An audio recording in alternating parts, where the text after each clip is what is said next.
Hello, everyone. Welcome back to another episode of the HR Leaders Podcast, the show where we explore the future of work with industry experts and HR executives in the world leading global brands. Today, we have a special guest on the show. We're joined by Dave McKeown, CEO of Outfield Leadership and author of A Self-Evolved Leader. Welcome to the show, Dave. How are you? Hey, Chris. Great to be with you. Thanks so much for having me on. Nice to see you again. And I always forget that you're from Belfast, but you're in California. So that always throws me off.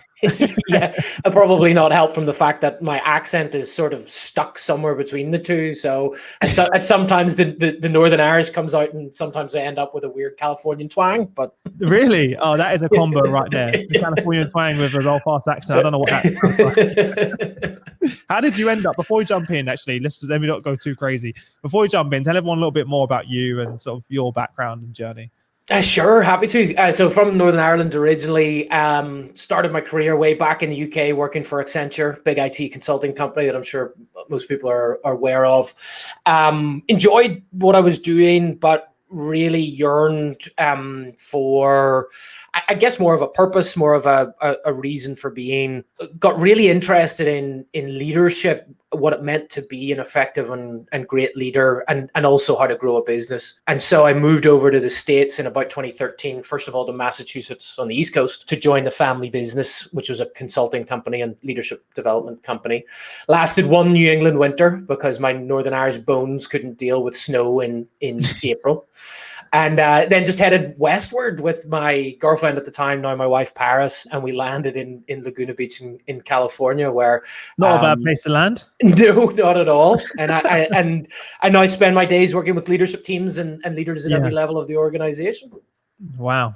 With so many, this space is interesting because it seems like every day another leadership book is published, and it's actually quite hard to keep up. So, Self-Evolved Leader, elevate your focus and develop your people in a world that refuses to slow down. Certainly describes the current environment that we're in right now.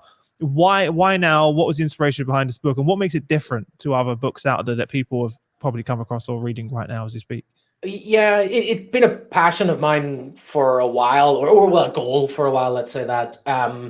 There is something about the industry that I'm in that unfortunately, at some point it becomes a hygiene factor. If you're a consultant or a keynote speaker like I am, and you're turning up and walking people through a program, at some point somebody says, well, didn't you write a book about this? Despite the fact that writing a book and actually teaching are very different skill sets, very different.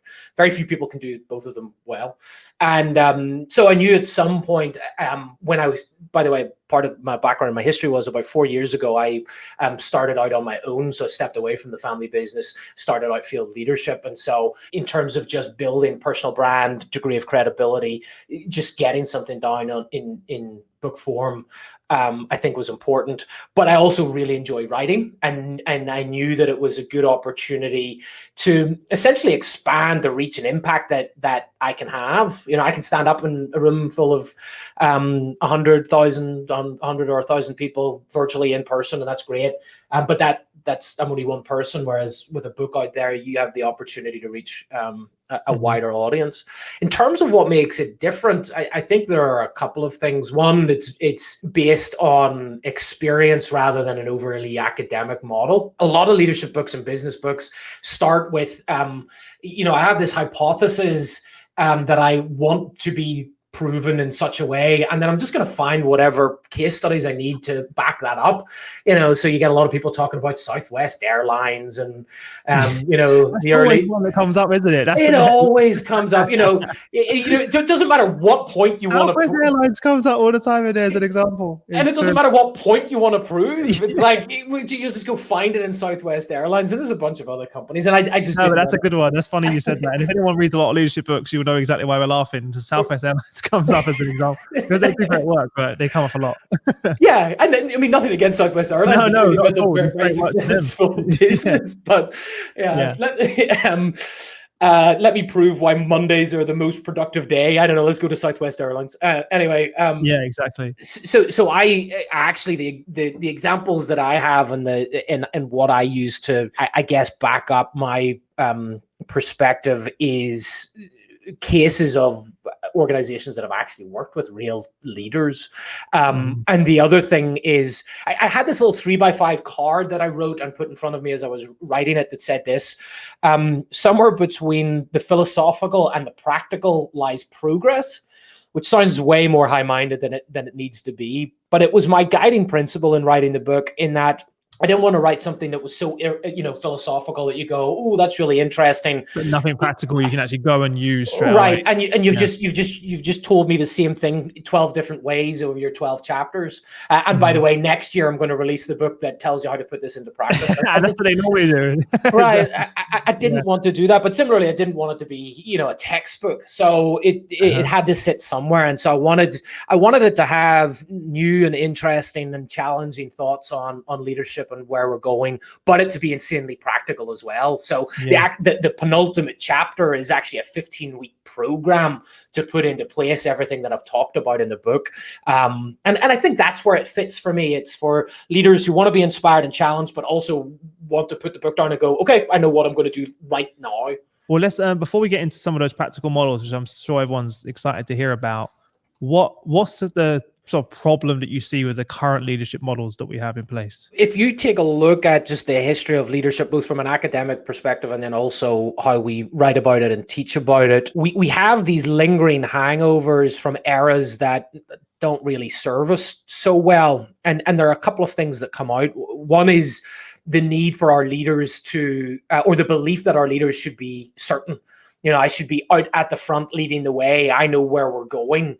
There's an old phrase that leaders know the way, show the way, and go the way. The reality is, in today's day and age, there's just too many variables. And to stand up and say, I know exactly where we're going is people just sense that it's just not possible. I think coupled with that is this notion or an over-reliance on the notion of being an overly visionary leader, and that, again, to talk about overused examples, when you pick up a leadership book and it talks about great leaders, you hear about Steve Jobs over and over again, and Jeff Bezos and what he did at Amazon, and Elon Musk and what he's doing at Tesla, and these just visionary leaders that are transforming huge industries. And don't get me wrong, we need visionary leaders. They're great, but the reality is, for most leaders out there, they're not particularly visionary. They're just not built with that inherent in them. A lot of entrepreneurs are, but a lot of leaders that are working and doing a great job at different levels of an organization don't necessarily lean that way. And so when we have an over-reliance on visionary leadership, it creates this distortion in our mind of what it means and how I should turn up. And you end up getting instances like what happened with Fire Festival. I don't know if you guys heard about that over in the UK, about that massive festival. My wife was telling me about, is it a Netflix documentary? Yeah, a great documentary, but essentially a guy that was like, well, my role models of leadership are these visionaries who just, create this own world of distortion. If I just say it enough times, it's going to happen. It's going to come true. And he ended up in a massive fraud. Or examples like Elizabeth Holmes and Theranos, same thing. If you distort that notion of visionary leadership, it can land you in a problem. You tie both of those together, and then there's one kind of overarching thing that sits on it, which is, I think that we have overemphasized the role of the leader as the hero. So whether that's through certainty or through visionariness, it's the leader is the one in these old outdated models that turns up and saves the day. That because we live in this world that everything moves so fast, rather than building my team up to be independent on their own, to solve their own challenges, we would much rather just tell them what to do, or worse still, do it for them. And that comes from an obvious place. It actually comes from two places. One, we have been rewarded through most of our life for knowing the right answer and doing the right thing, whether it's school, your first job, your first promotion. And so it's sort of ingrained in us. And secondly, it feels really good if you're constantly saving the day and stealing victory from the jaws of defeat and helping your team out. You get to the end of the day and you go, great ego boost. The problem is, at some point, it becomes a liability. No, definitely, it makes so much sense. What do you mean in the book when you talk about the cycle of mediocrity? So we're actually just starting to describe that, which is that if we adopt that notion of heroic leadership, it gets us and our team trapped in this cycle where I'm constantly focused on the urgent because we've given anybody permission to interrupt us at any time using whatever tool that they want to, and to assign whatever priority they deem to that interruption. And so our leaders are living in this world of urgency of just getting through the day, just doing enough to keep their head up above water, just fighting whatever is the latest and loudest crisis in front of them. That's causing them to lead through acts of heroics, because if we need to move so fast, if we need to get stuff done yesterday rather than now, hey, it's just going to be way quicker for me to tell you what to do or just to do it for myself. And so we do that. We move into leadership through acts of heroism. Where that becomes a liability, though, is over the long term, where you're building a sense of learned helplessness in your team. So if you're constantly saving the day for me, Chris, and I have problems and issues, at some point I'm going to just stop thinking of anything, any idea of how to overcome this challenge myself. I'm just going to say, hey, boss, what do you want me to do next? You're probably going to just come in and steamroll me anyway, so just tell me what to do. And over time, people develop learned helplessness. They become disempowered, and you as the leader become stressed, frustrated, and burned out. You start looking around your team thinking, gosh, what happened to these folks? They used to be so self-reliant, and they were able to do it's our own doing. Right. And to which my answer is, by the way, I'm guilty of doing that at certain points as well, thinking I'm doing it in the best interest for everyone, that I can do it quicker, faster. Right. But that doesn't mean I should be doing it, because I'm not empowering my team, and therefore they become disengaged. They're not motivated, etc. And then you look at them, you go, what happened to you folks? And to which my response is, well, you got to look at the mirror, because you're at least one half of that equation, if not more. And so the reason why it comes out as the cycle of mediocrity is it's not necessarily that we're doing bad work. Sometimes we're even doing good, and maybe even occasionally have flashes of brilliance or great work, but it's not sustainable over the long term. It's not scalable, and it's dependent on you as the leader. If you were to leave or something happened to you, the team doesn't have an inherent muscle or ability to continue to deliver on what you're doing. And so we're just delivering mediocrity rather than really truly great work. How do we combat that then? First of all, we've got to imagine a new way. So what's the opposite of a cycle of mediocrity? It's a cycle of excellence. And in that world, our leaders are focusing on the truly important rather than the urgent. And so making a mindset shift away from chasing crisis towards actually chasing the things that they're going to add true value to the organization, which is often the medium and long-term direction of their team and the development of their people. Actually elevating our focus is that first step. So if you're focused on the important rather than the urgent, that gives you a little bit of time to build into your team some shared accountability for your goals. So you're not having to save the day, but actually the team comes together to set and achieve their goals collectively. You build in shared accountability. They develop and grow as individuals because you're not steamrolling over their progress. And then you get the headspace to think more strategically, to think more innovatively, and to think more creatively.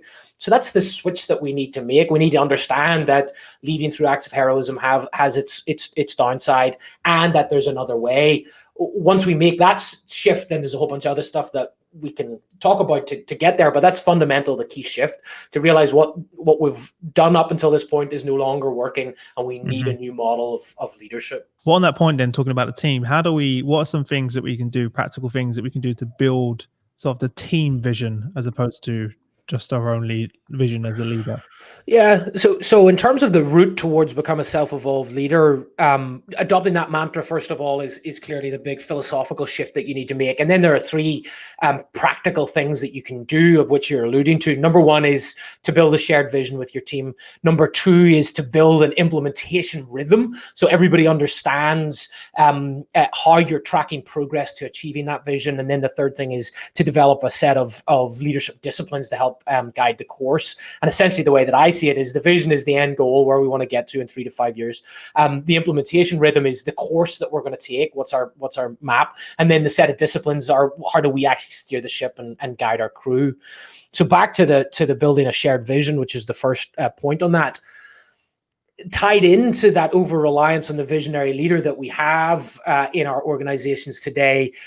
To combat that, one of the best things that you can do is sit down with your team and not enforce your vision or thrust your vision upon them, but actually to co-create it, to collaboratively together create a shared vision for where you believe that you're going.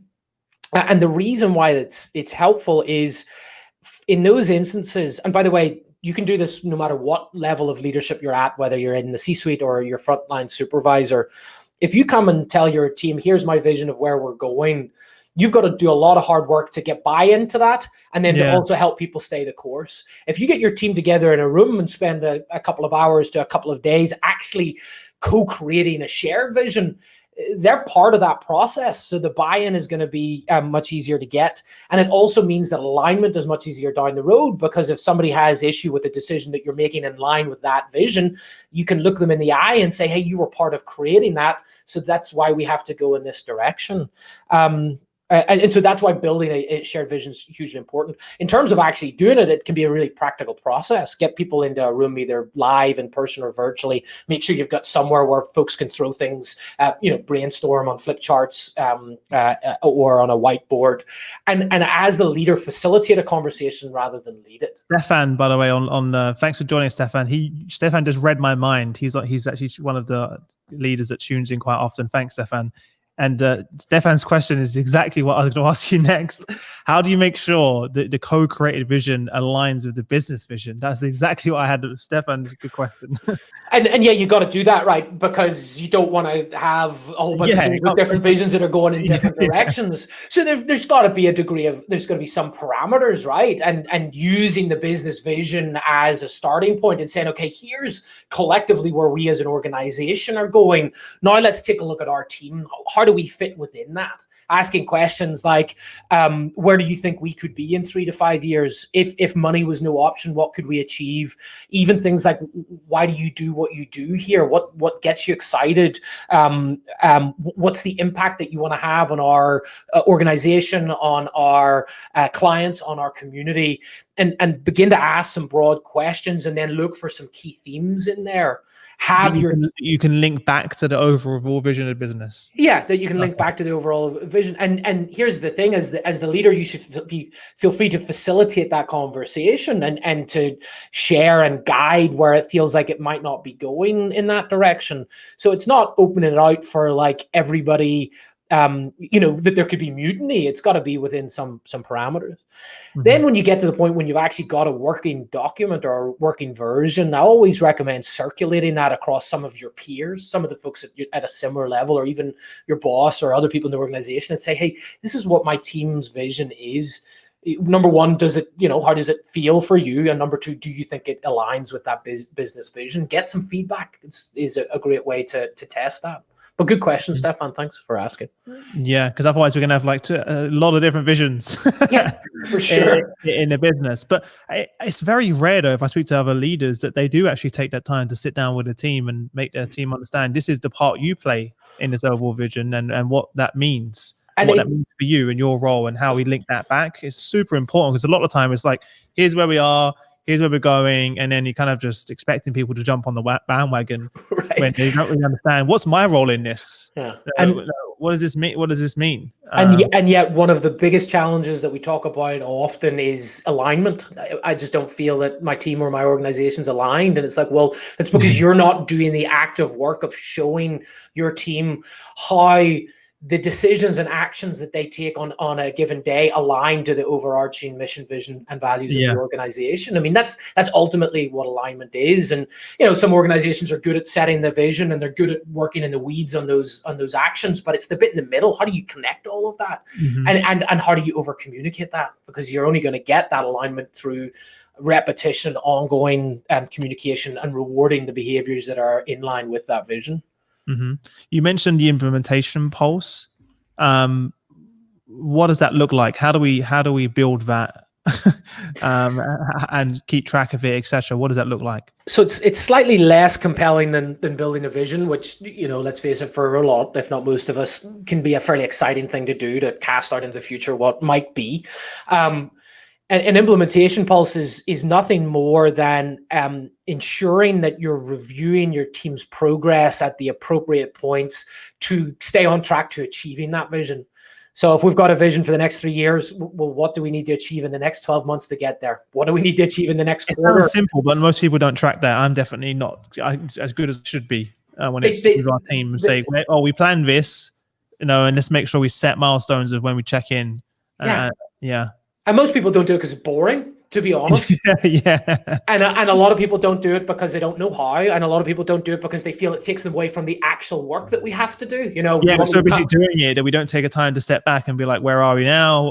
Where are we based on where we said we would be at this time, etc. Yeah, but the thing is, if you're really bought into the notion of moving away from heroic leadership, part of the reason why that happens is because we shift priorities based on a thought that we had in the shower, or a meeting that we had, or something that our boss said, or, and all of a sudden you come into your team and say, okay, we're going to go in this direction now. And everyone's like, but we were just... My team actually does get frustrated with me when I do that. Ivan listening right now, my producer, he will know what I'm talking about. He'll say, Chris, 1 week we're going this way, next week we're going that way. We need to make our mind up. So I completely get what you're saying. And sometimes we're forced to do that. Like COVID recently forced me as a business to go fully digital, as wouldn't exist. Yeah. Other times we kind of just lose a little bit of track of a sight of our goal, and we can kind of veer off. And what an implementation rhythm does is it actually gives you a vehicle to make those decisions, rather than it just being spur of the moment. So if you're reviewing your goals on a monthly and then quarterly basis, and you've got a new perspective or a new idea or a new opportunity or a new customer, you come together with your team and you say, okay, well, these were our priorities for this quarter. Here's a really good opportunity for us. Then you can have a robust discussion around it that says, well, okay, here's what we were doing. You want to add this into the mix. Awesome. Here's the output of that, or what might have to change or shake up. Let's make a decision based on the data that's available for us, and then we can go off in the right direction. We spend so long scurrying from priority to priority, from post to post, and it happens in organizations of all size, because we just don't have a forum to make good strategic shifts in our direction. And quite frankly, that's what an implementation pulse does. It just gives you that forum so you can actually be more agile, because there's a process for doing it. What in the book you talk about leadership disciplines? What do you mean by that? And do you think that these disciplines have changed over the last 5-10 years, given the way that we're kind of operating in this kind of VUCA world that's now a real reality? Again, we're talking about VUCA world a few years ago when it first started, sort of buzzword, and now all of a sudden COVID's here. We really are in a VUCA world. Yes, everyone's like, "Oh, that's what you were talking about." Okay, I get it now. Exactly. I remember when someone was Christine Morton over at General Mills, their CHRO, had to explain to me what VUCA meant, because actually she was just saying, I was like, "What does that mean?" And I was like, "Oh, now I really know what it means." Got it. So the reason I talk about leadership disciplines is I got fed up of hearing over and over again this discussion or notion of whether leadership skills are soft skills or not. I think that discussion has been won many years ago. No, leadership skills are not soft skills. And actually, if we call them soft skills, we give ourselves an excuse to be lazy about them. Because essentially what we're saying is you can't really train it, can't really assess against it, can't really perform up to it. It's just sort of, you either have it or you don't, or maybe you'll get it by osmosis. Over the last 10, 12 years of doing this, you can learn to be a great leader in the same way you can learn to be a good cook, in the same way you can learn to play the guitar. It's just no different. It's like learning anything. There's a mindset shift that you need to make. There's a set of behavioral patterns that you need to shift, and then there's a set of skills that you need to learn. So I said, well, let's just call them disciplines, because a discipline is hard to learn. It is, you can master it. You can spend time on it. I see that there are 5 key leadership disciplines that are actually particularly helpful in a VUCA world. First of all, you've got to reclaim your attention. We used to talk about time and productivity management. It's now about your attention, because whatever has your attention as a leader is what your priority is. And we have to do a better job of walling that off, because if you're distracted, you can't lead. Once you're good at reclaiming your attention, next you want to think about facilitating team flow. So how does work come into your team, circulate around them, and then go out the door in a way in which quality is ensured without you having to be the hero. Once you've facilitated your team flow, how do you support high performance? How can you coach your team turn up more like a coach, less like a leader, to give them the support that they need to execute on what they're doing without saving the day for them? Next and penultimate discipline is the ability to have symbiotic conversations. So when things get tough, how do you come in front of somebody and have an adult relationship with them and have a conversation that benefits both them, you, and the team in a way that's not overly emotional, in a way that's not lacking in emotion, but actually just treats the person like a person? And then finally, how do you build shared accountability in your team? How do you get your team to a point where they're excited to come into a room to not just share their successes, but also to share their challenges and their failures, because they know that they have a band of brothers and sisters in that room that will be there to give them advice, guidance, and support on how to overcome those challenges, so that the next time they're together, they're talking about successes. And if you can get good, you don't even have to get great, but if you get good at those 5 as a leader, you'll go a long way to successfully leading in a fast moving world. Yeah, there's a lot to unpack there. It could be like 5 shows. I want to jump into another question that Stefan asked, if you don't mind. Sure. Before we jump into those 5 areas, he said, Dave, a bit about out of the box question, but he wanted your advice. And he said a lot of HR leaders struggle with is in terms of how do you sell the co-created vision to the wider audience, because that's something that a lot of HR people struggle with. And I could definitely vouch for what Stefan's saying. I hear that from many HR professionals, selling the wider vision of HR or just the business to the wider audience. I think there's a couple of things that you can do. There's no magic bullet, obviously. One is to get input earlier rather than later. Actually having it involved from the beginning rather than trying to get their input later, and not involved in a big way, but at least let them know and understand you're going through this process. You'd love to just share some initial drafts, get some thoughts from them as a concern into that, not as a director of it. You're getting a little bit of buy-in that way. Sitting down and once you've gone through a couple of iterations, sitting down with the people that you're trying to sell it to, and not just say, okay, here it is, but actually say, here's our vision for where we want to take this. I'd love to talk with you about how that might position it that way. Position it. It's a very different way of positioning it, isn't it? As opposed to this is doing to this is where we are. We'd love to hear your feedback right now. Yes, yeah, and then move on and say, okay, that's awesome. How can this vision for our team help and support you? Because that's what it's all about, and particularly from an HR perspective, which is all about support. There has been this kind of negative connotation of HR turning up and saying we're HR, and I don't really care what you think of us. We're here to do this, so we're just going to just be here, and rather than do that, actually enveloping folks around that, getting them to not just see through you telling them, but actually get them to work through from first principles on how this vision can help what they're doing. Exactly. So you need to understand, what does it mean for them, right? Right. And it can't just be a one-way conversation. Yeah, very much so. And by the way, Stefan, last thing Stefan said is they call them leadership commitments in their organization. Love that. I love that. Yeah. In your mind, then, talking about those 5, I think we don't have that much time to go into all of them, but which in your mind, given current events, is most important? If you said to a leader, this is where I think you should spend, you need to maximize your results. If you spend most of your time on this particular one, what would that be? That's such a loaded question. In that, if you don't get attention management right, it's going to be really hard to do the rest of them. And it's why I start there. If you're constantly distracted, it's going to be very hard for you to delegate appropriately. It's going to be very hard for you to coach your team to success. It's going to be very hard for you to have symbiotic conversations and to build shared accountability. So you've got to get it right. So it's maybe the most important to focus on. In terms of where you're probably going to get the biggest bang for your buck, it'll be on your ability to facilitate team flow and coach for high performance. Because ultimately what you're doing there is you're ensuring that you're getting more off your to-do list onto your team in a way that stretches and grows them, that allows you to think about the medium and long-term direction of your team, and allows you to be a little bit more creative and a little bit more innovative. So those two, you'll get a big bang for your buck, but you've got to get attention management right first. Love it. And when you say attention management, what does that look like? We have to be bolder. We have to be bolder in 2 ways. One, on just our natural proclivity to respond to the stimulus of pings. And that's from a societal perspective, and it's now in a business perspective.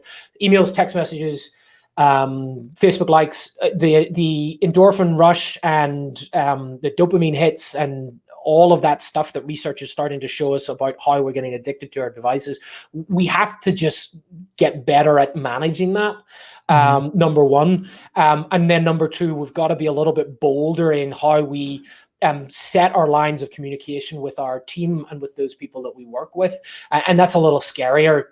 Things like being just clear and building a communication protocol with your team that says, here are the 3 ways in which we communicate with each other. And I'm making this up: email, phone, and Slack. Here are the reasons why you would use one of those channels. Slack for an effect. Set boundaries around that as well. Setting boundaries around it, and then not letting that kind of creep around. Because I see leaders who, the team phones them, emails them, texts them, Slack messages them, puts something up on the company wiki, puts them on blast on Facebook. And, they just can get in touch with them in any way. And we've got to be better at that. When we get distracted from something that we're doing, so say you're writing a report or building out your next presentation deck, or you're, looking at your sales numbers for the quarter. If you get distracted by that and brought into a different context, it can take anywhere between 15 and 20 minutes for you to return fully focused to what you were doing, which, really? Back in the 80s and 90s, when you had 5 interruptions a day, 80s, maybe 90s, not so much, but, that's fine. You can return to what you're doing. But if we're getting distracted from every single place, we're just not operating at a place of quality work over the long term. And it's draining, it's exhausting, and people are burning out as a result of it. We have to be brave enough in our organizations, depends very much on the culture of the organization. We've got to be brave enough to say, we have to set some standards around this, because it's causing us to be non-productive. What are some of the other practical things that people listening can do with their teams? You mentioned at the end of the book, you've got a whole kind of execution plan that people can use, but is there any other particular stories that you talk about in the book, or frameworks that you feel like we can kind of use right now? Because I want to make sure people listening can walk away with as many practical things that they can go ahead and implement tomorrow if they can. One of the things that, it's not new, but let's just reframe it. So just think about everything that we've talked through, and just give yourself a traffic light rating on how you're doing. So red light, you really need to work on that. Yellow light or amber light, it's okay, needs a few tweaks. Green light, you're good. And just walk through what we've talked about. So number one, do you have a compelling shared vision with your team? If it's a red light, go do that, go work on that. If it's a yellow light, you might want to address it. If it's a green light, awesome. Implementation, rhythm, and pulse. Do you have a plan for the next 12 months? And do you have a plan for the next quarter? And do you have a set number of meetings to track that progress over a monthly basis? If it's a red light, go put them on your calendar with your team. Super simple, practical thing. If it's green light, awesome. And then finally, just look through those disciplines: attention management, facilitating team flow, supporting high performance, having symbiotic conversations, and building shared accountability. Which are the ones that are your red lights? And go and find somebody in your organization that's really good at that. And go and just sit down and ask them a bunch of questions. If you know somebody is really good at managing their attention, just ask them, how do you do it? What do you do? What advice do you have? How can I get started? Go find a resource to help you do that. You don't have to do any of this stuff alone. There are plenty of people out there that are able and willing to help. How often should we self-assess? Do you recommend people do that? Because obviously they're going to shift, where we are in terms of that. How often do you recommend, or do you do it personally, to sit down and say, maybe set a time in a calendar that maybe a few months in advance, say, sit down and go through that process again? I think every 90 days is a long enough period. If you choose one thing to work on in your leadership, work at it for 3 months and then review. Is this working better for me? Do I want to keep working on this thing, or is there something else I need to work on? And then build personal sort of 90-day sprints to do that.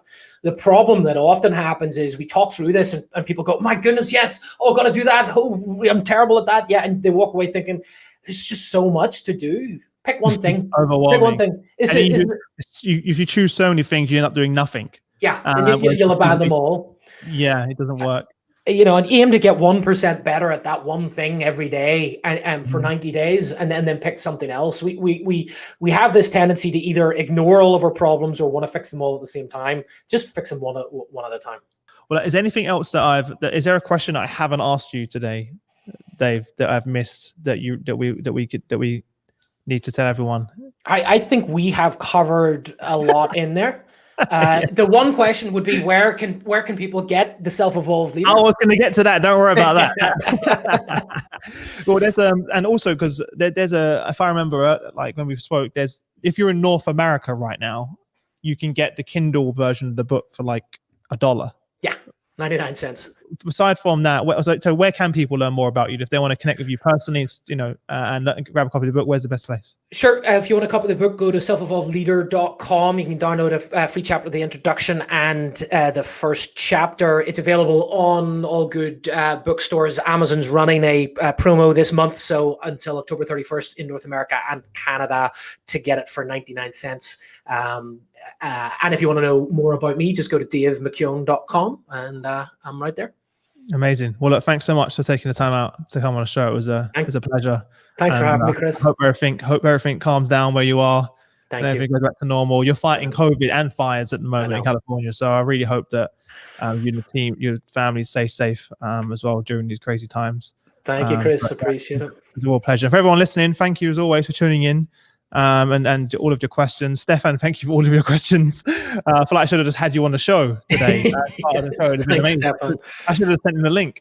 If you're new to the show, please like, comment, and share. Tagging colleagues that you feel will benefit, other leaders that will benefit. Everyone, I think, can benefit from this book. So please tag colleagues in. And apart from that, enjoy the rest of your day, and I'll see you in the next show. Bye for now. See you later, Dave. See ya.